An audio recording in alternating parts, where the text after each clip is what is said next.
Huwag kang mag-expect na maging successful ka nang walang paghihirap. Remember this, true success comes from endurance and perseverance.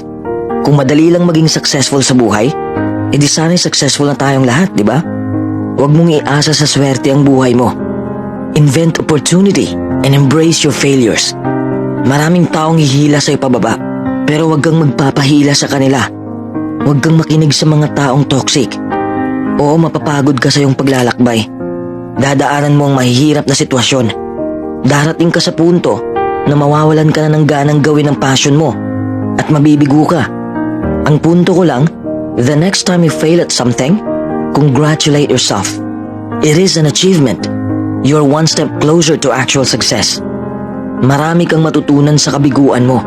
Along the way, you learn a lot about yourself and you learn a lot about what makes you happy.